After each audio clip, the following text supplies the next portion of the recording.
Λοιπόν, καλώς ήρθατε σε άλλο ένα podcast 19-19. πάλι εδώ στο δρόμο του μεταξιού. Είναι το δεύτερο επεισόδιο και σήμερα είναι πολύ μεγάλη μας χαρά που μας υποδέχεται στο μαγαζί εδώ ο κύριος Κώστας Αλεξανδρίδης. Ευχαριστούμε πολύ, πάμε χαμό. Χειροκρότημα. Χαμός και πίσω η κουζίνα τα παιδιά. Καλώς ήρθατε στον δρόμο του μεταξύ. Καλώς σας βρήκαμε εμείς. Ευχαριστούμε πάρα πολύ και για τη φιλοξενία εννοείται, αλλά και είμαστε και πολύ χαρούμενοι που σε έχουμε μαζί μας, κύριε Κώστα. Μιας και διανύουμε εορταστική περίοδο, θέλουμε να μας πεις πώς πάνε οι ετοιμασίες τώρα για τους μωμόγερους, για το έθιμο.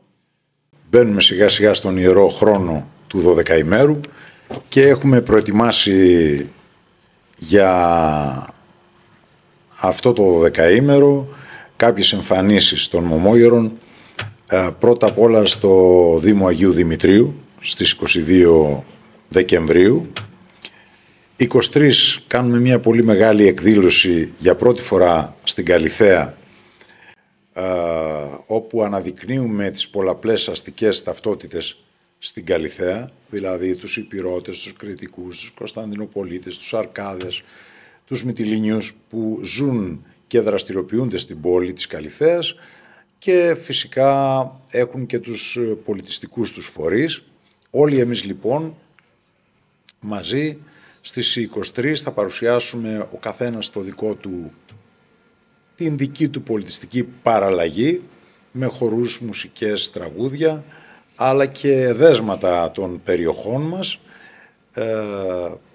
Την εκδήλωση θα την ξεκινήσει ο μαθητής του Σπαθάριου, ο Χρήστος Στανίσης, με ένα έργο ειδικό και ειδικά γραμμένο για αυτή την ημέρα,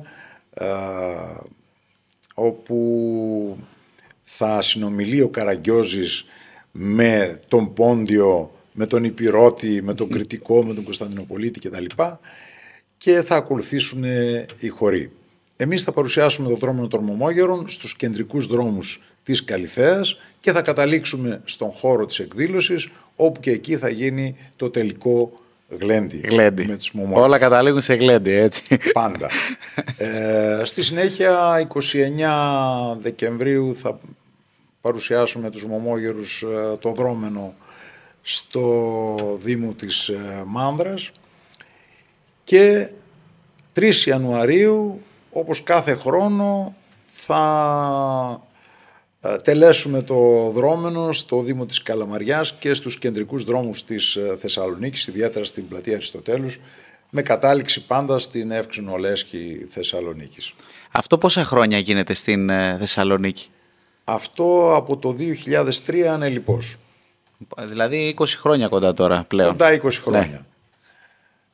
Βέβαια στην Αθήνα εδώ και 40 χρόνια από τις ιδρύσεως του σωματείου μας. Εδώ είναι πιο λογικό, γιατί εδώ είναι και η βάση σου, ας πούμε, και η βάση του συλλόγου. Θα τα πούμε και αργότερα. Να μας πεις λίγα λόγια για το έθιμο, για όσους μπορεί να μην γνωρίζουν, για τους μωμόγερους. Τι σημαίνει μωμόγερος, από πού προέρχεται, αν υπάρχουν παραλλαγές του εθήμου? Λοιπόν, να τα πάρουμε από την αρχή. Μωμόγερος είναι ο ιερέας του μόμου. Ο μόμος, όπως είναι γνωστό και από την θεογονία του Ησιώδου, είναι ο θεός του γέλιου και της σάτυρας στην αρχαία Ελλάδα, είναι η προσωποποίηση της μομφής και της κατηγορίας και είναι αυτός ο οποίος βρίσκει τα ελαττώματα όχι μόνο των ανθρώπων, αλλά και του ίδιου του Δία. Και γι' αυτός ήταν και ο λόγος που κατά τη μυθολογία ο Δίας τον απέπεμψε από τον Όλυμπο, διότι τόλμησε ακόμα και στον Δία να πει τι είναι αυτά που κάνεις, που σπέρνεις παιδιά με όλες τις θνητές, τη μια γίνεσαι ταύρος, την άλλη γίνεσαι βροχή, την άλλη κύκνος. Είναι δυνατόν ο Θεός Δίας να κάνει αυτά τα πράγματα? Ο Δίας λοιπόν εξοργίστηκε και τον απέπεμψε από τον Όλυμπο και έτσι ξέπεσε στους θνητούς, οι οποίοι όμως τον αγάπησαν πάρα πολύ, γιατί το γέλιο το έχουμε ανάγκη όλοι και φυσικά και η σάτυρα μας βοηθάει, γιατί αναδεικνύει τις αδυναμίες μας, μας κάνει καλύτερους ανθρώπους όταν μας υποδεικνύουν τις αδυναμίες και τα λάθη μας, και αυτό μας βοηθάει να τα διορθώνουμε. Οι ιερείς του Μόμου λοιπόν, αυτοί οι οποίοι τελούν την τελετή προς τιμήν του Θεού Μόμου, είναι οι μωμόαιροι. Έτσι λοιπόν αυτό το δρόμενο, αυτό το εθιμικό δρόμενο το διατήρησαν οι Πόντιοι, γιατί ήταν διαδεδομένο σε όλη τη Μικρά Ασία και τον Πόντο, όπως μας πληροφορεί ο Λουκιανός στο έργο του περί ορχήσεως.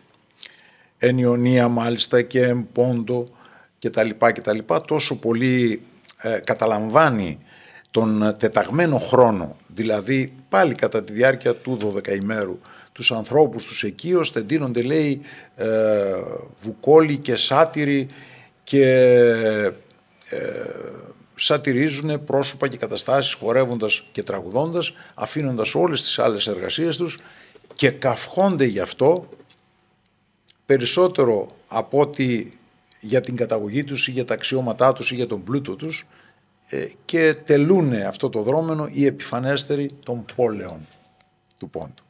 Έτσι λοιπόν και από τις γραπτές αυτές πληροφορίες διαπιστώνουμε ότι το δρόμενο αυτό ήταν τόσο βαθιά ριζωμένο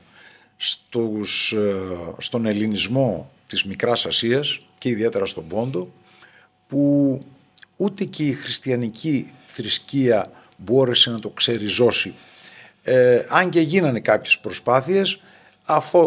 Όταν όμως είδαν ότι αυτό δεν είναι δυνατόν, το ανέχτηκε η Εκκλησία, και έτσι λαθρέα, ανάμεσα σε τρεις μεγάλες χριστιανικές γιορτές όπως είναι τα Χριστούγεννα, η Πρωτοχρονιά του Αγίου Βασιλείου και τα Θεοφάνεια, λαθρέα λοιπόν επιβίωσαν και οι μωμόγεροι και φτάσαν μέχρι τις μέρες μας. Δηλαδή ήρθανε το 22, όπως γνωρίζετε, με την ανταλλαγή πληθυσμών από την ορεινή τραπεζούντα σε χωριά της Κοζάνης, και όχι μόνο, θα τα πούμε αυτά, και στη συνέχεια συνεχίστηκε αυτό το δρόμενο, δηλαδή επιβίωσε αυτό το δρόμενο μέχρι τις μέρες μας, όπου συνεχίζεται κάθε χρόνο η τέλεσή του. Μόνο στην Κοζάνη το συναντάμε, επειδή είπες τώρα... Ναι, ανέφερα την Κοζάνη και τα χωριά της Κοζάνης, γιατί εκεί τελείται μία παραλλαγή, μία από τις πολλές παραλλαγές που υπάρχουν. Αυτό ήθελα να σου ρωτήσω, υπάρχουν παραλλαγές? Βεβαίως υπάρχουν παραλλαγές. Σε όλο τον Πόντο, και όχι μόνο στον Πόντο, αλλά και στη Μικρά Ασία και στο Βαλκανικό χώρο, έχουμε τελετές προς τιμήν του Θεού Μόμου. Και επειδή, θα το πάω και λίγο πιο πέρα, ο Μόμος ήταν ένας θεός που λατρεύτηκε και από τους Ρωμαίους, αυτό το έθιμο διαδόθηκε και στους Ρωμαίους. Υπάρχει όμως μια ειδοποιώς διαφορά, και πρέπει να το τονίσουμε αυτό για να γίνει κατανοητό τι συμβαίνει με τους μωμόιερους και με τους ανθρώπους που μεταμφιέζονται είτε κατά τη διάρκεια του 12ημέρου, όπως γίνεται στην Ανατολική Ρωμαϊκή Αυτοκρατορία, δηλαδή στην Ελληνόφωνη, αλλά και στην Δυτική Ρωμαϊκή Αυτοκρατορία, δηλαδή την Λατινόφωνη. Η τέλεση του δρομένου γίνεται για την ευετηρία, για να είναι καλύτερη χρονιά, για την γονιμότητα, να είναι γόνιμη χρονιά, για να αποτρέψουμε το κακό με κάθε τρόπο, και αυτό σημαίνει μεταμφίεση. Άρα οι ομάδες αυτές που μεταμφιέζονται είτε κατά το 12ημερο στην Ανατολική Ρωμαϊκή Αυτοκρατορία, είτε κατά τη διάρκεια της αποκριάς στην Δυτική Ρωμαϊκή Αυτοκρατορία, είναι ένα και το αυτό. Με τη διαφορά ότι οι Ρωμαίοι θεωρούν πρώτη του έτους την 1η Μαρτίου. Από εκεί ξεκινάει το νέο έτος για τους Ρωμαίους, για τους Δυτικούς. Γι' αυτό υπάρχει Σεπτέμβερο ο 7ος μήνας, Οκτώβερο ο 8ος, Νοβέμβερο ο 9ος, Δισέμβερο 10ος, 11ος ο Ιανουάριος, 12ος ο Φεβρουάριος. Άρα λοιπόν απλά υπάρχει μια μετατόπιση χρόνου. Όμως γίνεται όλο αυτό για την αναγέννηση της φύσης, για το καλό κτλ. Μια τελευταία ερώτηση θέλω να σου κάνω. Τώρα πιάνομαι από αυτά που λες. Θεωρείς, επειδή είπες ότι το έθιμο αυτό το είχαν και οι Έλληνες της Μικράς Ασίας και σε άλλες περιοχές συναντάτε, θεωρείς ότι οι Πόντοι το οικειοποιήσαμε κατά κάποιο τρόπο? Γιατί νομίζω, έχω την εντύπωση τέλος πάντων, ότι ο περισσότερος κόσμος σήμερα το ξέρει από τους Πόντιους, το ξέρει ως έθιμο των Ποντίων δηλαδή. Ναι, το ότι υπάρχουν διαφορετικές ονομασίες. Οι Πόντοι και οι Πόντοι έχουν διαφορετικές ονομασίες. Αλλού λέγονται κοτσαμάνια. Ναι. Αλλού λέγονται Καράμπαμπα και Άκμπαμπα σε άλλη περιοχή. Αλλού λέγεται Τεϊδίτσας το έθιμο. Στην Ελλάδα λέγονται ρογκάτσια ή ρουγγάτσια ή ρογκατσάρια ή αράπιδες. Ναι. Δεν έχει σημασία η ονομασία που επιβίωσε ή που ο κάθε τόπος έδωσε στο έθιμο. Σημασία έχει ότι όλα αυτά ανάγονται στον μόμο, η μεταμφίεση γίνεται για τον ίδιο λόγο. Από τη λέξη μόμος βγαίνει και η λέξη μήμος και μίμησης άλλωστε, και στόχος πέρα από το να ψυχαγωγήσουν την τοπική κοινωνία, γιατί ήταν ένας τρόπος ψυχαγωγίας και διασκέδασης κατά τη διάρκεια του 12ημέρου, όπως είπαμε, όπου σταματάνε οι αγροτικές εργασίες κτλ., διότι όλα αυτά είναι κυρίως της υπαίθρου, είναι λαϊκά δρόμενα της επαρχίας, της αγροτιάς, των ανθρώπων που ασχολούνται με την κτηνοτροφία και την γεωργία. Και στις πόλεις επιβίωσε αυτό το έθιμο περισσότερο ως ψυχαγωγικό. Ναι. Αλλά και εδώ υπάρχει μια διαφορά. Για άλλους λόγους γίνεται στα αστικά κέντρα και για άλλους λόγους στην επαρχία. Και μιλώ τώρα όχι μόνο για τον Πόντο, αλλά για όλο το μικρασιατικό και το βαλκανικό χώρο. Θα δείτε διάσπαρτα σε όλα τα Βαλκάνια να συνεχίζεται ακόμα αυτό το δρόμενο. Εγώ να ρωτήσω για τη Φορεσιά, γιατί είναι λίγο, ας πούμε, δεν ξέρω, είναι λίγο παράδοξο που υπάρχει η Φορεσιά του Τσολιά.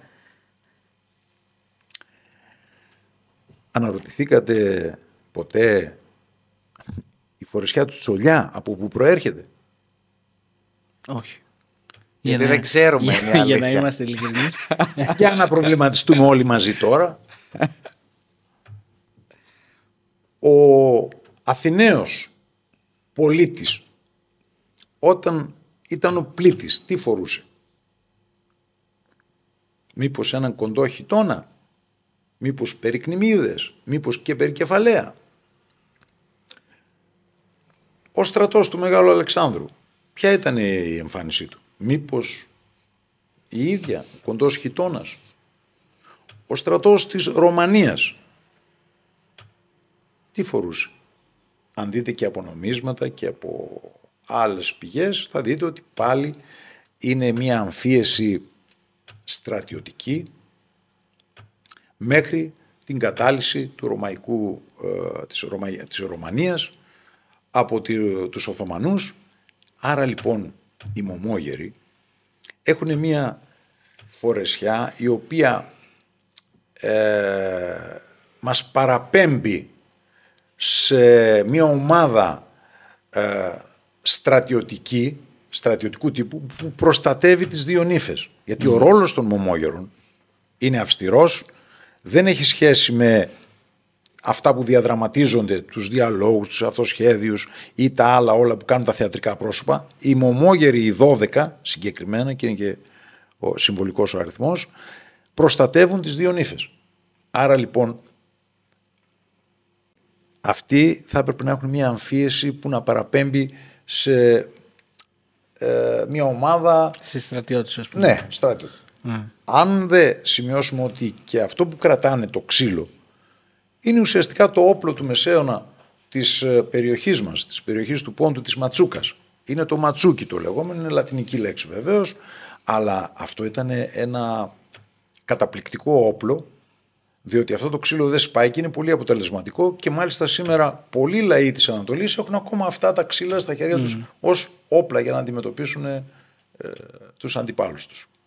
Έτσι λοιπόν είναι λογικό η Μωμόγερη να φοράει έναν κοντό χιτώνα που μοιάζει με την φουστανέλα, η οποία επίσης προέρχεται από τον χιτώνα τον κοντό και είπαμε από πού. Είναι λίγο μεγαλύτερη από την κλασική φουστανέλα του Τσολιά, γιατί η κανονική φουστανέλα του Μωμόγερου πρέπει να γυρίζει 3 φορές γύρω από τη μέση του. Είναι μονοκόμματη δηλαδή. Άρα έχει διαφορά. Άρα γι' αυτό δεν υπάρχει ποντιακή φορεσιά, για παράδειγμα. Ναι, ναι, η ποντιακή φορεσιά είναι νεότερη φορεσιά σε σχέση με το δρόμενο, το οποίο ασφαλώς μας παραπέμπει σε προχριστιανική εποχή. Ναι. Μια και μιλάμε για Μόμο. Ωραία, μιας και είπες πριν ότι άλλο σκοπό επιτελεί το έθιμο στα χωριά, στην επαρχία, άλλο σκοπό στην πόλη, να μας πεις τη γνώμη σου τώρα θα θέλαμε, αν πιστεύεις ότι τα έθιμα αυτά έχουν αντίκρισμα στη σημερινή κοινωνία ή αν είναι μια φολκλωρική απεικόνιση, θα λέγαμε, μιας άλλης εποχής. Πολύ καλό αυτό και πολύ καλή ερώτηση για να διευκρινίσουμε ότι στα χωριά υπάρχει επιβίωση του δρομένου. Δηλαδή δεν έπαυσε ποτέ να τελείται, εκτός από κάποιες περιόδους πολύ σκοτεινές όπως η κατοχή, ο εμφύλιος κτλ. Άρα λοιπόν μιλάμε για επιβίωση εθήμου, το οποίο τελείται επί αιώνες στον Πόντο και συνεχίστηκε και στην Ελλάδα, όπου εγκαταστάθηκαν οι Πόντοι από διάφορες περιοχές του Πόντου. Στα αστικά κέντρα, μηδενός εξαιρουμένου, ούτε και του Σωματείου η Μωμόγερη, του οποίου είμαι ιδρυτής και μάλιστα συμπληρώσαμε φέτος εσείς τα 40 χρόνια. 100 και παραπάνω ευχόμαστε. Εμείς κάνουμε αναβίωση του δρομένου. Άλλο είναι η επιβίωση και άλλο είναι η αναβίωση. Ναι. Εμείς λοιπόν αναβιώνουμε ένα έθιμο, το οποίο βεβαίως κάποιοι από εμάς είχαμε την τύχη να το βιώσουμε στα χωριά μας, γιατί και εγώ κατάγομαι από ένα χωριό, από τον Άγιο Δημήτριο Κοζάνης, που είναι ένα από τα 8 χωριά της Κοζάνης που τελούν αυτού του τύπου τους Μωμόγερους, γιατί υπάρχουν και άλλοι. Θα τα πούμε και αυτά για τις παραλλαγές, υπάρχουν πολλές παραλλαγές. Επομένως, στα αστικά κέντρα κυρίως γίνεται για ψυχαγωγία, για να προσφέρουμε αυτό το θέαμα, το οποίο όμως έχει μια τεράστια αξία.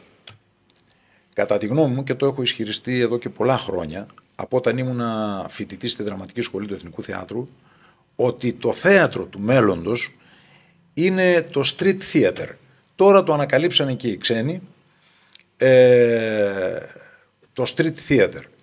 Το θέατρο του δρόμου λοιπόν είναι αυτό το οποίο ουσιαστικά είναι ο προαγωγός του αρχαίου ελληνικού δράματος, γιατί αυτά προηγούνται του αρχαίου ελληνικού δράματος, που περίπου τον 5ο αιώνα μεγαλούργησε στην Αττική κυρίως. Συνέχισε να τελείται, να υπάρχει ανεξάρτητα από το αρχαίο ελληνικό δράμα, το οποίο τυποποιήθηκε και συνεχίζει ακόμα, και πιστεύω ότι θα είναι και το θέατρο του μέλλοντος. Ναι. Και είναι απλός ο συλλογισμός μου. Ίσως θα τον κατανοήσουν όσοι μας ακούνε. Είναι δύσκολο σήμερα να εγκλωβίσεις τους θεατές επί 2 ώρες μέσα σε μια σκοτεινή αίθουσα να παρακολουθούν μια θεατρική παράσταση, όσο καλή και αν είναι ηθοποιή. Σήμερα είναι λίγο κουραστικό. Συν το ότι πρέπει να βρεις το χρόνο να πας στο θέατρο και όλα τα άλλα, ενώ στο δρόμο είναι πιο εύκολα και πιο γρήγορα οι περισσότεροι θεατές να δουν τα διαδραματιζόμενα στο δρόμο και να το δουν και ακόμα πιο ευχάριστα. Ναι. Γι' αυτό ισχυρίζομαι ότι θα είναι και το θέατρο του μέλλοντος. Έτσι λοιπόν στις πόλεις, στα αστικά κέντρα, Θεσσαλονίκη, εδώ στην Αθήνα, στη Βέρεια, όπου βοήθησα να αναβιώσουν το δρόμενο, στη Στουτκάρδη, στο Βάιμπλικεν ή στο Ντίσελντορφ, ακόμα και στην Τουρκία, βλέπετε ότι γίνεται κυρίως για ψυχαγωγικούς λόγους, που όμως περιέχουν και κάτι βαθύτερο, το οποίο θα εμφανιστεί, φαντάζομαι, με το πέρασμα του χρόνου. Το είπατε λίγο πριν για το σωματείο, να πούμε και λίγα περισσότερα λόγια, γιατί είναι, καταρχάς λέμε για το ελληνικό σωματείο, η Μωμόγερη, ναι. Έτσι, το οποίο είναι χορευτικό σωματείο. Το ελληνικό σωματείο διάσωσης και διάδοσης της πολιτιστικής μας κληρονομιάς, η Μωμόγερη, ιδρύθηκε το 1985 από εμένα και πολλούς φίλους ηθοποιούς, σκηνοθέτες, μουσικούς, επιστήμονες, γιατρούς, δικηγόρους κτλ. Που ανησυχούσαμε τότε τη δεκαετία του 80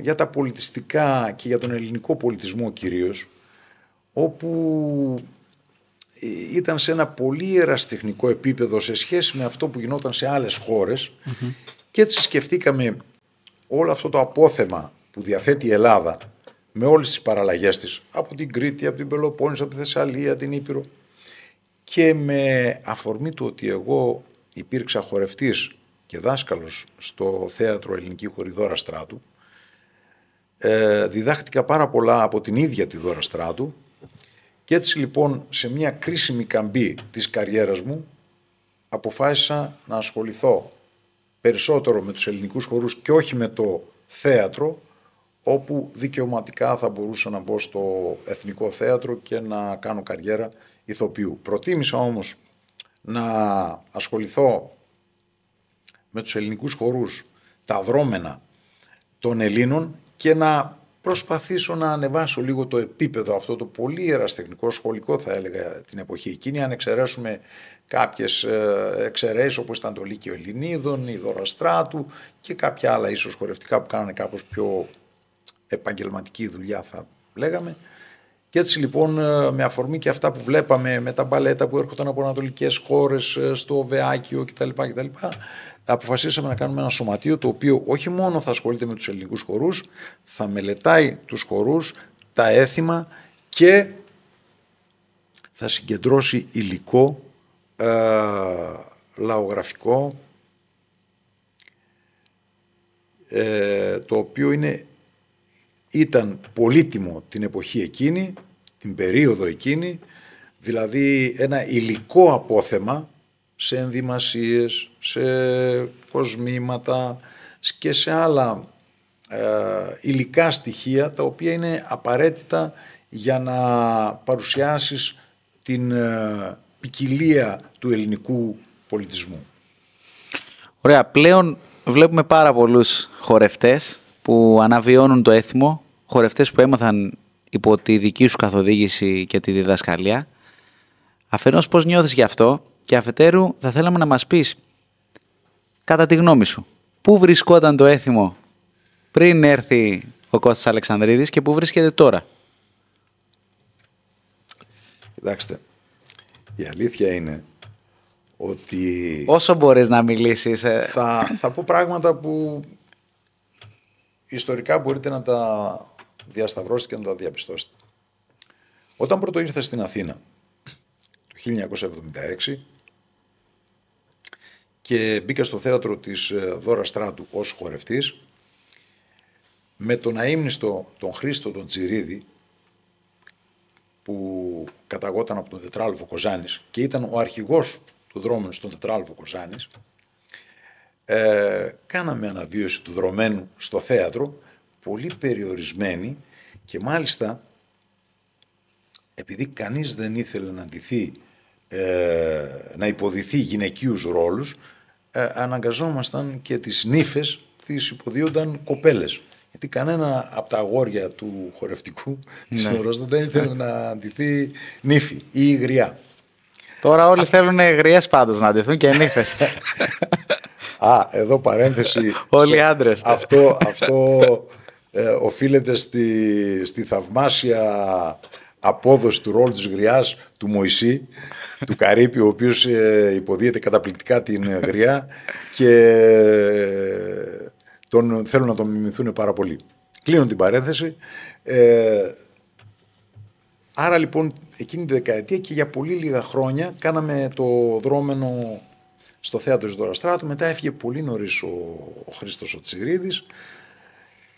Έφυγα κι εγώ από το θέατρο και όταν με το Σωματείο Μωμόγερη τόλμησα να παρουσιάσω κατά τη διάρκεια του 12ημέρου το δρόμενο στην Αθήνα, υπήρξε πολύ μεγάλη αντίδραση και χλέβη εις βάρος μου, γιατί δεν μπορούσαν να διανοηθούν οι Αθηναίοι πώς είναι δυνατόν κατά τη διάρκεια των Χριστουγέννων, της Πρωτοχρονιάς, να υπάρχουν μεταμφιέσεις. Ήταν αδιανόητο για την Αθήνα. Αυτά γινόταν μόνο τις απόκριες. Κατά τη διάρκεια του δεκαημέρου μεταμφιέσεις. Είναι δυνατόν, λέει, να μας φέρουν οι πόντοι τις αποκριές το 12ημέρο, τα Χριστούγεννα και την Πρωτοχρονιά. Αλλά τι περιμένεις, πόντι είναι, χα. Μας ηρωνεύονταν. Ωστόσο, επειδή εμείς είχαμε τη γνώση, δεν πτωηθήκαμε από αυτό. Η αλήθεια είναι ότι προσυδειάζει αποκριάτικο έθιμο. Ναι, το εξηγήσαμε στην αρχή και είπαμε για ποιο λόγο γίνεται τις απόκριες από τους Δυτικούς. Η Ελλάδα όμως, η Νότια Ελλάδα, δυτικοποιήθηκε πολύ νωρίς από την απελευθερώσή της. Ναι. Ενώ από τη Θεσσαλία και πάνω θα δείτε ότι όλα τα δρόμενα τελούνται κατά τη διάρκεια του 12ημέρου. Σε Μακεδονία, Θράκη, Θεσσαλία. Ενώ από τη Θεσσαλία και κάτω κατά τη διάρκεια της αποκρίας. Άρα αυτό οφείλεται στην δυτικοποίηση της πρώτης μικρής Ελλάδας και όλοι οι υπόλοιποι κρατήσανε τις ημερομηνίες της Ανατολικής Ρωμαϊκής Αυτοκρατορίας, της Ρωμανίας τέλος πάντων. Άρα λοιπόν οι πρώτες αντιδράσεις ήταν αυτές. Ωστόσο εμείς δεν πτωηθήκαμε, συνεχίσαμε την τέλεση του δρομένου κατά τη διάρκεια του 12ημέρου, ενίοτε και τις απόκριες γιατί έπρεπε να γίνει γνωστό και έγινε πολύ γνωστό, τόσο γνωστό που όταν μετά το 2003 και στην Ελλάδα πολύ αργότερα το 2012 η UNESCO άρχισε να καταγράφει και την άειλη πολιτιστική μας κληρονομιά. Η Ελλάδα ξεκίνησε πιο αργά την καταγραφή και βρεθήκαμε στην Θεσσαλονίκη το 2014 ένα κλιμάκιο του Υπουργείου Πολιτισμού όπου συγκέντρωσε όλους τους πολιτιστικούς φορείς της Βόρειας Ελλάδας για να μας ενημερώσει για την άειλη πολιτιστική κληρονομιά. Τότε εγώ έκανα την πρόταση στο κλιμάκιο του Υπουργείου Πολιτισμού να εγγράψουμε στον εθνικό μας κατάλογο το δρόμενο των Μωμόγερων. Ετοίμασα το φάκελο και ως Σωματείο Μωμόγεροι τον κατέθεσα και πράγματι το 2015 το Μάρτιο ενεγράφει το δρόμενο των Μωμόγερων στον εθνικό κατάλογο της άειλης πολιτιστικής μας κληρονομιάς. Χαρήκαμε πάρα πολύ, όμως το Υπουργείο θέλησε να το πάει και πιο πέρα, στην UNESCO. Ο χρόνος ήταν πολύ λίγος γιατί έπρεπε μέχρι τέλος Μαρτίου να κατατεθεί ο φάκελος στην UNESCO με τις προτάσεις της Ελλάδος.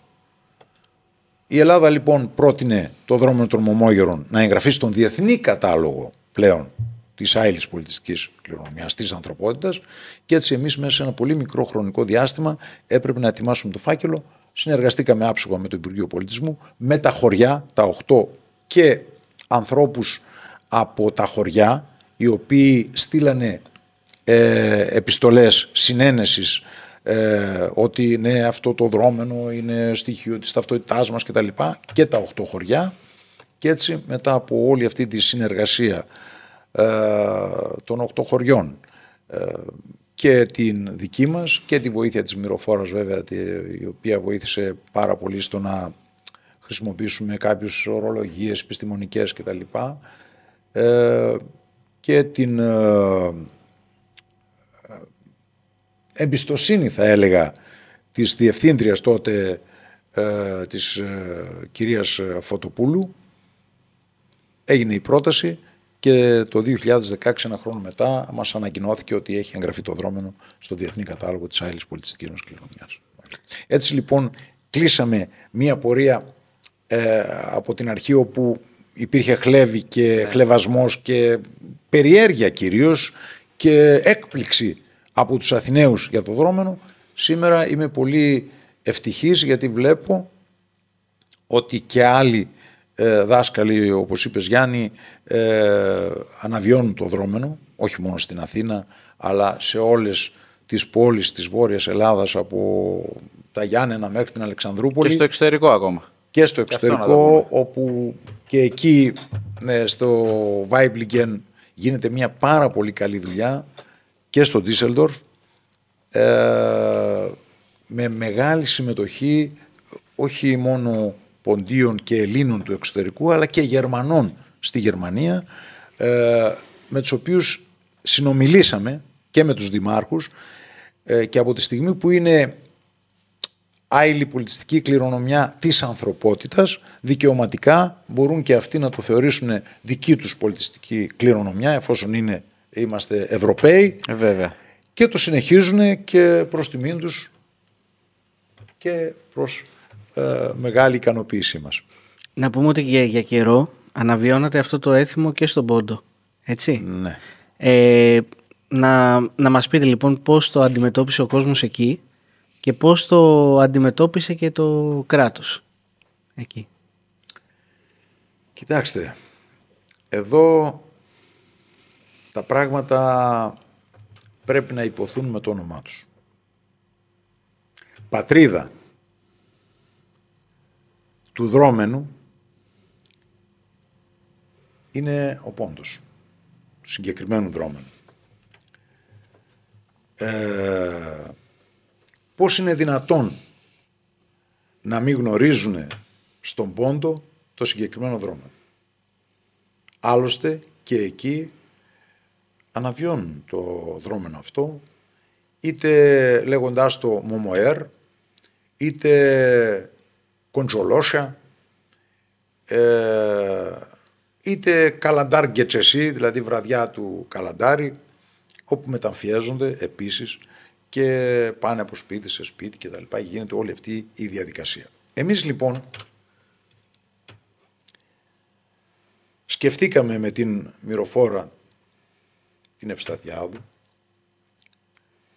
το 2009, που είχαμε πλέον κάνει πολλά ταξίδια στον Πόντο, είχαμε δημιουργήσει πολύ καλές σχέσεις με τοπικούς παράγοντες, επιχειρηματίες, ακόμα και με τον δήμαρχο της περιοχής, με πολίτες, με καλλιτέχνες. Είχαμε ήδη παρουσιάσει ένα CD με τραγούδια, χορούς και τραγούδια της Μαύρης Θάλασσας με τον Κερί Μαϊντίν το 2000. Άρα από το 2000 μέχρι το 2009 είχαμε δημιουργήσει ένα κλίμα πολύ καλό, πολύ φιλικό.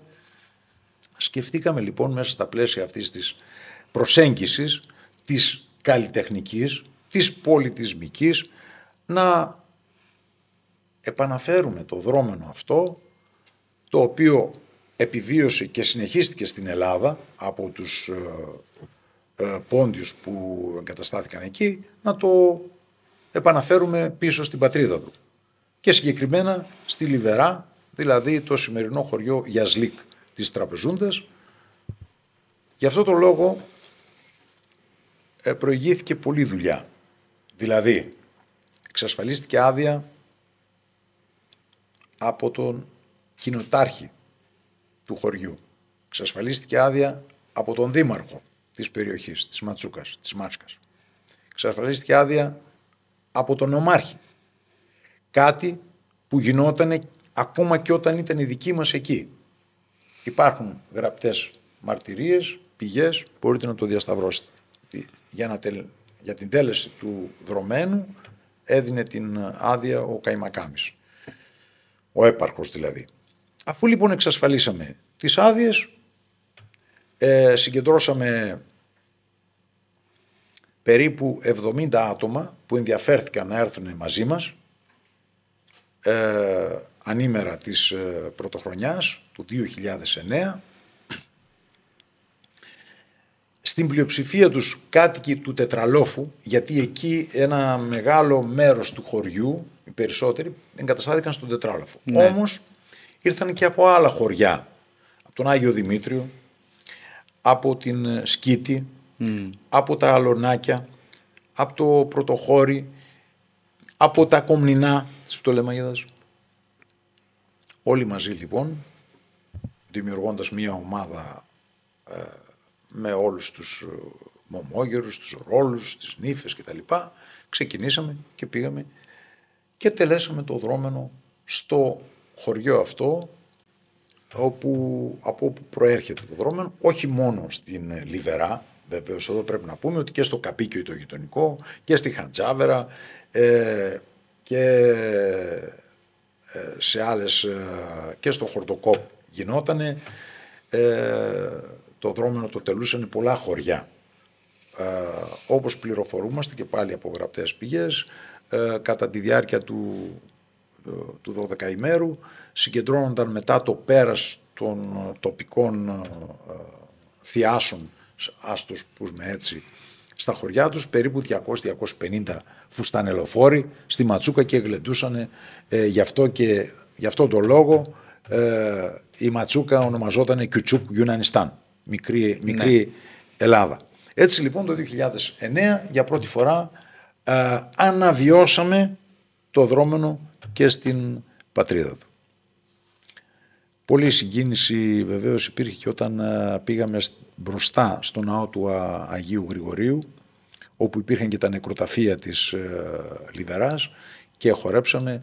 Εκεί είδαμε όλους να λυγίζουν και να δακρύζουν που απευθύνονταν στους προγόνους τους. Πώς αντιμετωπίστηκε από την εκεί κοινωνία και την πολιτεία? Μπορώ να πω ότι υπήρξε για πολλούς ευνηδιασμός κατοίκους της περιοχής και φυσικά κάποιοι κακοπροαίρετοι προσπάθησαν να το εκμεταλλευτούν. Δηλαδή γράφτηκαν στον τύπο, έχουμε τις εφημερίδες και τα πρωτοσέλιδα της εποχής εκείνης, κάποια ακραία πράγματα, ανυπόστατα, ακόμα και το ότι εγώ είμαι ο αρχηγός του απελευθερωτικού στρατού του Πόντου, δηλαδή φανταστείτε τι ευνηδιασμός ήταν αυτός. Κάποιοι είδανε τον τίτλο του πρακτορείου του τουριστικού που ήταν «Άθος Ελλάς» και γράφανε «Ορίστε, ήρθανε και είπανε εδώ Ελλάς, εδώ είναι η Ελλάς». Ακραία πράγματα, καμία σχέση με την πραγματικότητα. Μέχρι και ο οδηγός είχε έναν μονοκέφαλο αετό κάπου κρεμασμένο στο πούλμαν, δεν του προσέξαμε, δεν πάση περιπτώσει, που είναι γνωστό σε όλους μας. Να, ήρθαν να αναβιώσουν την ρωμαϊκή, τη Ρωμανία. Ούτε κατά διάνοια, δηλαδή καμία σχέση με όλα αυτά. Υπήρχαν όμως και πολύ θετικά σχόλια. Δηλαδή ακόμα και ο ίδιος ο νομάρχης βγήκε και μίλησε, απάντησε σε όλους αυτούς τους κακεντρεχείς και τους κακοπροαίρετους ότι «Μα εγώ έδωσα άδεια να τελεστεί το δρόμενο». Το ίδιο και ο δήμαρχος. Ναι. Απόδειξης, για να το πάω έτσι να το κλείσουμε αυτό, ότι μετά από την επόμενη και τη μεθεπόμενη χρονιά, με 3 συνεχίζω, την τρίτη χρονιά, το 2011 δηλαδή, μαζί με τον δήμαρχο κάναμε κοινές δηλώσεις και υπάρχουν στο διαδίκτυο για το δρόμενο, για τις σχέσεις μας κτλ. Δηλαδή όλα αυτά εξομαλύθηκαν. Και μάλιστα από το 2012 άρχισαν και στο χωριό Γιασλίκ να κάνουν το Καλαντάρ Γκετσεσί, το φεστιβάλ πώς να το πούμε, Momoair Festival. Ναι. Δηλαδή μεταμφίεζονταν και αυτοί. Παρουσιάσαν μια ομάδα, λέει εντάξει, αυτά είναι η παραλλαγή των χριστιανών, θα δείξουμε εμείς τη δική μας. Ναι, ναι. Και έτσι εμφανίστηκε και το τοπικό έθιμο, τα κοντζολόσια του χωριού, με μεγάλη επιτυχία. Ο Θίασος δεν διαφέρει κατά πολύ. Αν εξαιρέσουμε την ομάδα που προστατεύει τις δύο νύφες, υπάρχει πάλι η νύφη, ο γαμπρός, ο γέρον, η γραία και διάφορα άλλα πρόσωπα. Γνωρίζουμε βέβαια ότι αργότερα ήρθε και η απαγόρευση, η περίφημη απαγόρευση εισόδου στην Τουρκία. Το γνωρίζουν φαντάζομαι οι περισσότεροι που μας βλέπουν. Ποια είναι η δική σου εκδοχή πάνω σε αυτό, δηλαδή εσύ γιατί πιστεύεις ότι έγινε αυτό? Κοιτάξτε, εγώ είχα μια διαρκή παρουσία, όχι μόνο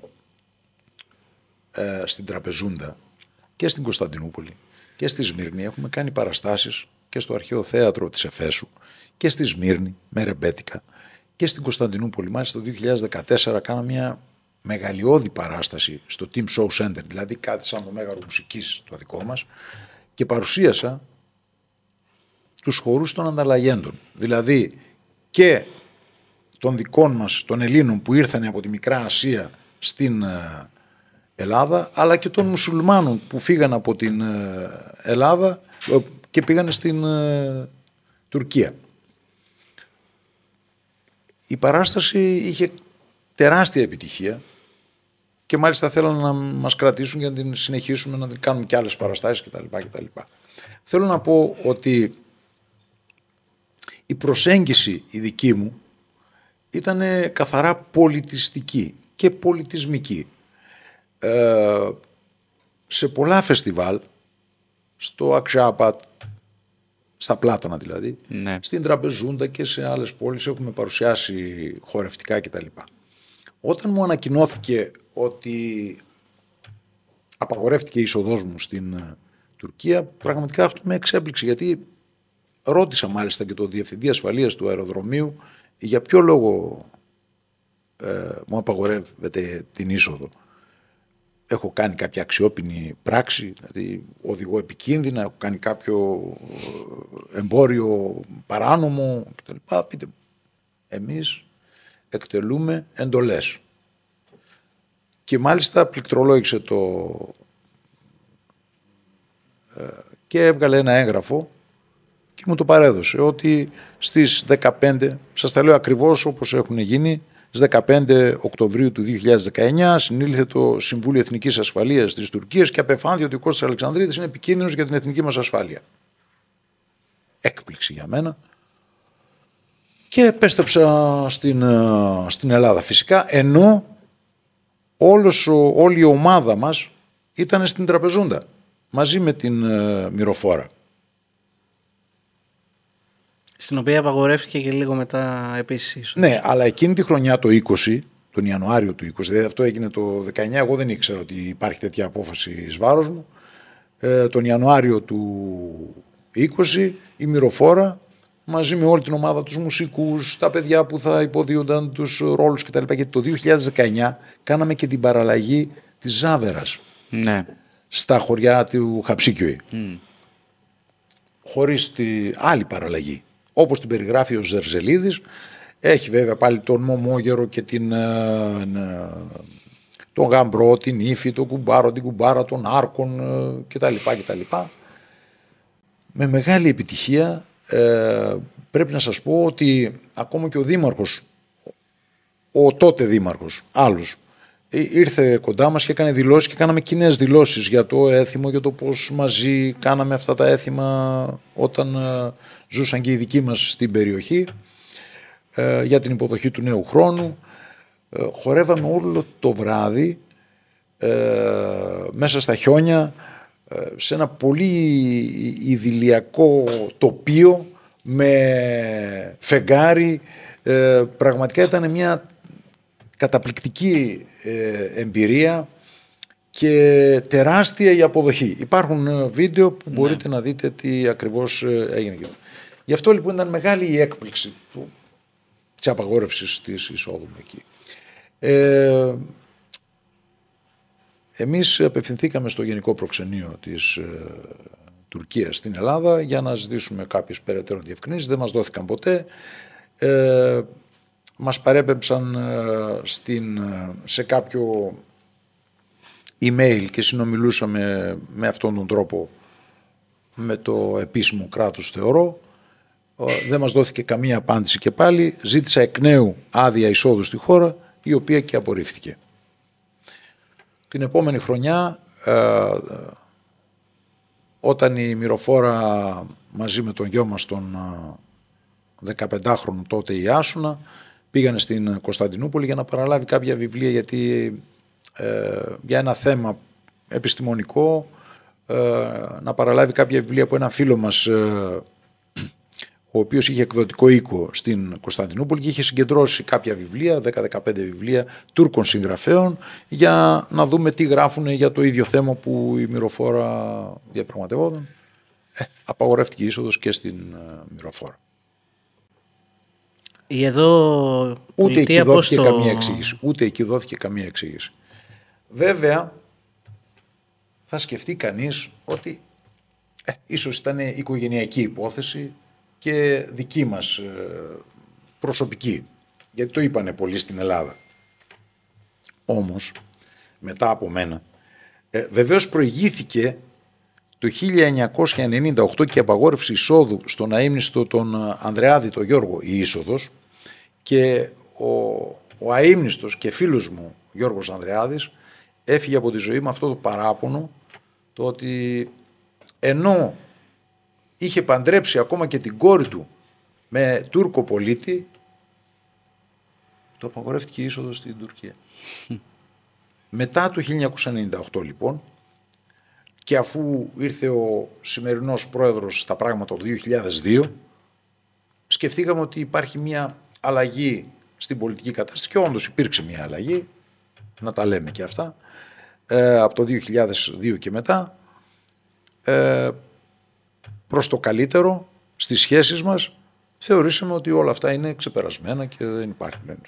Αλλά φαίνεται ότι πολλά άλλαξαν αργότερα και φτάσαμε στο σημείο όχι μόνο σε εμάς να απαγορεύουν την είσοδο, αλλά και σε πολλούς άλλους, δεκάδες Έλληνες πολίτες, κυρίως ποντιακής καταγωγής. Λέω κυρίως γιατί υπήρξε και η περίπτωση του Περιφερειάρχη Κεντρικής Μακεδονίας, του κυρίου Τζιτζικώστα, η απαγόρευση εισόδου, όταν πήγε μάλιστα να εγκαινιάσει τη γραμμή Θεσσαλονίκη-Σμύρνης, την ακτοπλοϊκή, και έγινε μεγάλο δώρος τότε με αυτή την περίπτωση. Οπότε εδώ σημαίνει κάτι άλλο. Ναι. Δεν ξέρω τι συμβαίνει από πλευράς Τουρκίας, αλλά αυτό το οποίο συμβαίνει από τη δική μας πλευρά, νομίζω ότι πρέπει να το τονίσουμε. Δεν είναι δυνατόν η Ελλάδα να μην διερωτάται και να μην ζητάει απαντήσεις γιατί σε Έλληνες πολίτες, Ευρωπαίους πολίτες, απαγορεύεται η είσοδος στην Τουρκία. Εγώ έχω παράπονα από τη δική μου χώρα. Αποστομωτική η τοποθέτηση. Εντάξει, νομίζω δεν χρειάζεται να το συζητήσουμε παραπάνω. Ναι, συνυπογράφουμε και εμείς σε όλα αυτά. Νομίζω πως όχι. Είναι η αλήθεια. Να ξεκινήσουμε λίγο πιο προσωπικές ερωτήσεις για να μπορέσει και ο κόσμος να σε γνωρίσει καλύτερα. Πες μας με 3 λέξεις ποιος είναι ο Κώστας Αλεξανδρίδης. Τι είναι μάλλον ο Κώστας Αλεξανδρίδης. Κώστας Αλεξανδρίδης είναι ένας πόντιος τρίτης γενιάς. Λοιπόν, οι παππούδες μου ήρθαν από τη Ματσούκα. Οι γονείς μου γεννήθηκαν στην Μακεδονία, στην Κοζάνη, και εγώ εκεί γεννήθηκα, και τίποτα περισσότερο από το να ασχολούμαι με τον ελληνικό πολιτισμό, τη διάσωσή του και την προβολή του στην Ελλάδα και κυρίως στο εξωτερικό. Ωραία. Το είπες και εσύ από μόνος σου, έχεις αποφοιτήσει από τη δραματική σχολή, ίσως στο Εθνικό Θέατρο. Οι περισσότεροι όμως, νομίζω τουλάχιστον οι πόντιοι, σε γνωρίζουμε ως χοροδιδάσκαλο. Ναι, γιατί σε μια, όπως είπαμε, κρίσιμη καμπή για την καριέρα μου, επέλεξα να ασχοληθώ κυρίως με αυτό. Αυτό δεν σημαίνει ότι οι γνώσεις μου, η θεατρική μου παιδεία δεν βοήθησε στο να κάνω θεματικές παραστάσεις, ναι, και όλο αυτό το έργο, τέλος πάντων, το οποίο θα κριθεί από τις επόμενες γενιές, από αυτά που θα αφήσουμε πίσω μας. Σου έχουμε λοιπόν για μια ερώτηση για χορό, γι' αυτό έκανα όλο αυτό τον πρόλογο. Πολύ ευχαριστώ. Στις μέρες μας γίνεται μεγάλη κουβέντα γενικά για τους χορούς, ποιοι θεωρούνται παραδοσιακοί, ποιοι θεωρούνται νεωτερικές ανακαλύψεις, και όλο αυτό συμβαίνει μέσα από τα social media κυρίως. Και εσύ είσαι ένας άνθρωπος που απέχει από αυτά και φαντάζομαι θελημένα απέχει. Πώς το αντιμετωπίζεις όλο αυτό και ποια είναι η γνώμη σου? Πρώτα απ' όλα είναι ντροπή για μας τους ποντίους μέσα από τα social media να ξεκατηνιαζόμαστε για ζητήματα τα οποία μπορούν να λυθούν με πολλούς τρόπους, και μπορώ να πω με γνώση και βεβαιότητα ότι τα περισσότερα έχουν λυθεί. Προς τι όλος αυτός ο θόρυβος? Όταν ήμουν υπεύθυνος στην Επιτροπή Πολιτισμού της Παμποντιακής Ομοσπονδίας Ελλάδος, 33 τότε δάσκαλοι, οι πιο γνωστοί και ερευνητές, καθίσαμε γύρω από ένα τραπέζι, συνομιλήσαμε επί πολλά έτη και καταλήξαμε σε πολύ χρήσιμα συμπεράσματα. Δηλαδή, καταγράψαμε τους χορούς της Ματσούκας. Είναι αυτοί, χορεύονται με αυτόν τον τρόπο, κτλ. Τους χορούς του Κάρς. Ο τρόπος που γινόταν η συζήτηση ήταν ο εξής. Κάποιος που ήταν εξειδικευμένος και γνώστης των χορών αυτών, για παράδειγμα των χορών του Κάρς, ο Κυριάκος ο Μωυσίδης που έχει κάνει και το διδακτορικό του στους χορούς του Κάρς, έκανε μια εισήγηση και έλεγε ότι η χορή του Κάρς είναι αυτός, εκείνος, ο άλλος κτλ. Οι υπόλοιποι λοιπόν συζητούσαμε και καταλήγαμε ποιοι χοροί είναι ποντιακοί, ποιοι χοροί είναι δάνειοι, ποιοι χοροί από αυτούς τους χορούς του Κάρς είναι ξένοι, τους οποίους τους ονοματίζουν οι πόντοι, οι πρόγονοί μας. Λένε τη Γαζαχίας, τη Κιουρτσίας, το Αρμένκον. Ναι. Τα κατονομάζουν. Σε αυτήν την περιοχή λοιπόν χορεύαν αυτούς τους χορούς με αυτόν τον τρόπο. Σε κάποια άλλη περιοχή χορεύαν κάποιους άλλους χορούς, όπως για παράδειγμα στη Γαράσαρη, όπου και εκεί φέραμε τους δασκάλους, 3-4 διαφορετικούς δασκάλους, κάναμε διασταύρωση στοιχείων και είπαμε ότι αυτοί οι χοροί χορεύονταν στη Γαράσαρη, από τους οποίους αυτοί είναι οι ποντιακοί, εκείνοι είναι οι δάνειοι, εκείνοι είναι οι ξένοι. Ναι. Τώρα, το γιατί γίνεται όλη αυτή το ανακάτεμα όλο αυτό, θέλω να πιστεύω ότι πολλοί από άγνοια των άλλων περιοχών και γνωρίζοντας μόνο τη δική τους, αμφισβητούν τις άλλες, τον τρόπο που χορεύανε σε άλλες περιοχές.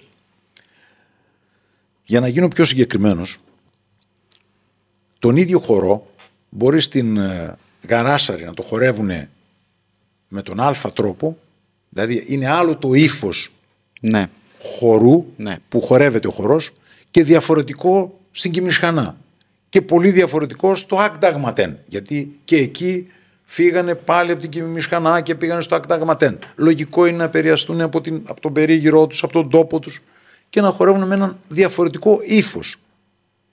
Εδώ φτάνουμε στο σημείο να αμφισβητούμε τους χορούς, το αν είναι πόντι, το DNA τους κτλ. Ναι. Δηλαδή πράγματα ανεπίτρεπτα. Αυτά μπορούν να λυθούν με πολύ ευγενικό και πολιτισμένο τρόπο και καλό θα είναι να συνομιλούν με ανθρώπους που γνωρίζουν και να αντλήσουν γνώσεις πριν εκφέρουν γνώμη. Γνώμη χωρίς γνώση δεν υφίσταται. Να πούμε λίγα λόγια και για το μαγαζί. Εδώ που φιλοξενούμαστε, 2 επεισόδια τώρα, τι είναι ο δρόμος του Μεταξιού? Ο δρόμος του μεταξιού είναι ένας πολυχώρος πολιτισμού. Δημιουργήθηκε από τη Μυροφόρα και από μένα και από τα παιδιά μας. Αυτό θα έλεγα, τα παιδιά μην τα αφήνετε απ' έξω. Όχι γιατί, βέβαια. Όχι βέβαια. Επανδρώνουν εδώ το... Γιατί βεβαίως πέρα από την δική μας ικανοποίηση θέλουμε να τους φορτώσουμε μια παρακαταθήκη, ένα φορτίο το οποίο ελπίζω να το αντέξουν και να το συνεχίσουν. Τώρα έχουν το φορτίο της καθημερινότητας βέβαια εδώ να στηρίξουν το δρόμο του μεταξιού. Ο δρόμος του μεταξιού λοιπόν είναι ένας πολυχώρος, όπως είπαμε, πολιτισμού. Υπάρχει μια έκθεση με ενδυμασίες παραδοσιακές από όλες σχεδόν τις περιοχές της Ελλάδος, αυθεντικές. Είναι ένα δείγμα της μεγάλης συλλογής μας, τις οποίες αφήνουμε ως παρακαταθήκη στις επόμενες γενιές, για να δούνε στοιχεία του πολιτισμού, της ποικιλίας του πολιτισμού των Ελλήνων, των γιαγιάδων μας, των προγιαγιάδων μας, που υφαίνανε είτε το βαμβάκι, είτε το μαλλί, είτε το μετάξι, είτε την κάναβη, να κάνουν υφάσματα, να τα ράβουνε, να τα κεντάνε και να δημιουργούν όλη αυτή την ποικιλία που μπορείτε να δείτε στην έκθεσή μας. Και είναι πολύ σημαντικό γιατί αυτό ξεκινάει από την εποχή της Πινελόπης του Οδυσσέα μέχρι τη δεκαετία του 50 περίπου. Υπάρχουν σε όλα τα σπίτια αργαλιοί, σε όλες τις περιοχές όπου υπάρχει ελληνισμός, στη Μικρασία, εδώ κτλ.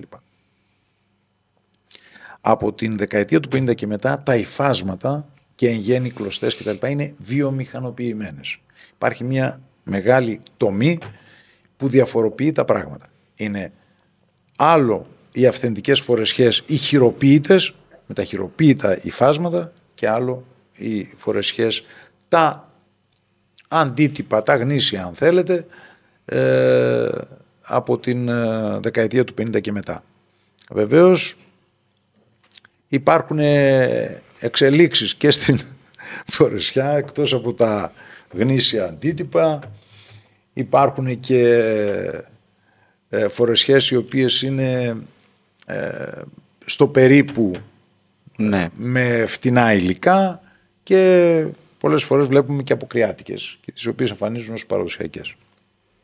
Πώς πήρες αυτή την απόφαση να ανοίξει ένα τέτοιο μαγαζί στην καρδιά της Αθήνας? Η αλήθεια είναι ότι δεν υπήρχε ένας χώρος να μπορούμε να μας ικανοποιεί ως χώρος να πιούμε ένα καφέ, να συζητήσουμε, να φάμε κάτι παραδοσιακό. Έλειπε αυτός ο χώρος από την Αθήνα και νομίζω ότι λείπει από πολλές πόλεις της Ελλάδος. Ο παραδοσιακός τρόπος διατροφής και διασκέδασης τείνει να εκλείψει. Και βλέπουμε ότι δυτικά πρότυπα εισάγονται στη χώρα μας και δυστυχώς βρίσκουν πολλούς αποδέκτες και αλωτριώνεται ο παραδοσιακός τρόπος και διασκέδασης και διατροφής. Γι' αυτό λοιπόν σκεφτήκαμε να κάνουμε ένα μικρό χώρο για τις δικές μας ανάγκες του μικρού μας κύκλου. Όσοι δηλαδή σαν και εμάς θέλουν παραδοσιακά φαγητά, θέλουν να υπάρχει ένας χώρος πολιτισμού, να πιούνε τον καφέ τους ή το τσάι τους, ή να διασκεδάσουν με παραδοσιακούς μουσικούς, είτε είναι ρεμπέτικα, είτε είναι ποντιακά, είτε είναι κριτικά, είτε είναι νησιώτικα, υπηρώτικα κτλ. Γι' αυτό λοιπόν το λόγο η Μυροφόρα και εγώ και η Μυροφόρα, όταν στο ισόγειο του χώρου που φιλοξενούμαστε για 40 χρόνια, είναι η έδρα μας εδώ, βρέθηκε ελεύθερος, σκεφτήκαμε να δημιουργήσουμε αυτόν τον πολυχώρο πολιτισμού, όπου γίνονται όλες αυτές οι δράσεις που είπαμε και παρουσιάσεις βιβλίων και συζητήσεις κτλ. Ο χώρος προσφέρεται για πάσης φύσεως πολιτιστική δράση. Τέλεια. Ονομάστηκε βέβαια δρόμος του μεταξιού, να το πούμε και αυτό, γιατί ο δρόμος του μεταξιού ουσιαστικά χαράχτηκε από τον Μάρκο Πόλο και ξεκινάει από την Τραπεζούντα και καταλήγει σε Κίνα, Ινδία και όλες αυτές τις χώρες. 17 χώρες και χιλιάδες χιλιόμετρα καταλήγουν τα εμπορεύματα, είτε είναι μπαχαρικά, είτε είναι υφάσματα, μετάξι κτλ. Στην Τραπεζούντα. Η Τραπεζούντα λοιπόν είναι η πρώτη πόλη, η δική μας πόλη, που υποδέχεται όλα αυτά τα προϊόντα. Από εκεί διοχετεύονται στην Κωνσταντινούπολη και από την Κωνσταντινούπολη στη Βενετιά, με καράβια βεβαίως τότε, έτσι, γιατί μέχρι την Τραπεζούντα φτάνανε με καμήλες, με τα καραβάνια. Τώρα εμείς τι σχέση έχουμε με τον δρόμο του μεταξιού? Έχουμε. Ίσως το αμάρτημά μας, των προγόνων μας δηλαδή, ήταν ότι καθόταν στον δρόμο του μεταξιού, κάτι που επιβουλεύτηκαν πολλά συμφέροντα. Τολμώ να το πω. Και σήμερα πάλι καθόμαστε στον δρόμο του μεταξιού. Γιατί σήμερα τα προϊόντα δεν πάνε με καμήλες και καραβάνια στην Τραπεζούντα, αλλά μέσω της διόρυγας του Σουέζ έρχονται στη Μεσόγειο. Και το πρώτο λιμάνι που συναντάς μετά το Σουέζ είναι το λιμάνι του Πειραιά. Και αυτός είναι ο φυσικός δρόμος για να έρχονται όλα αυτά τα προϊόντα από Κίνα, Ιαπωνία, Κορέα κτλ. Στον Πειραιά και από τον Πειραιά να διοχετεύονται στην Ευρώπη. Είναι ασύμφορο να πηγαίνουν γύρω-γύρω τη Μεσόγειο, να βγαίνουν από το Γιβραλτάρ, να πηγαίνουν από τα στενά της μάχης και να καταλήγουν στο Αμβούργο. Το Αμβούργο ήταν ένα καλό λιμάνι για την Αμερική, για το δρόμο της Αμερικής τότε, αλλά όχι για το δρόμο του μεταξιού. Ο δρόμος του μεταξιού περνάει από την Ελλάδα πάλι. Γι' αυτό πρέπει να προσέχουμε. Τώρα θα μας ακούσει κάποιος και θα πει μέχρι και ο Μάρκο Πόλο Πόντιος ήταν. Πόντιος δεν ήταν, Μπορεί να ήταν. Πέρναγε από την Τραπεζούντα αναγκαστικά. Πεδίο για μελλοντική έρευνα. Ας το μελετήσουν και ας το ερευνήσουν. Ό,τι λέμε είναι το συμπληρωμένο. Λοιπόν, ευχαριστούμε πάρα πολύ για αυτή την όμορφη συζήτηση που είχαμε. Το ξαναλέω, μεγάλη χαρά και για μένα και για το Χάρη. Που μας φιλοξένησες στην εκπομπή μας. Ευχαριστώ Γιάννη και Χάρη, γιατί είστε νέοι, επενδύουμε στην νεολαία, θέλουμε η νεολαία να είναι πιο διεκδικητική, πιο απαιτητική και να είναι αυτή που θα κρίνει τον καθένα σύμφωνα με τα έργα του. Ωραία, κρατάμε αυτό και κλείνουμε με τον καλύτερο τρόπο. Ευχαριστούμε πολύ. Ευχαριστούμε πολύ. Στο Ιβανίδιν. Να είστε καλά. Και εσείς που μας παρακολουθήσατε, τα λέμε στο επόμενο podcast.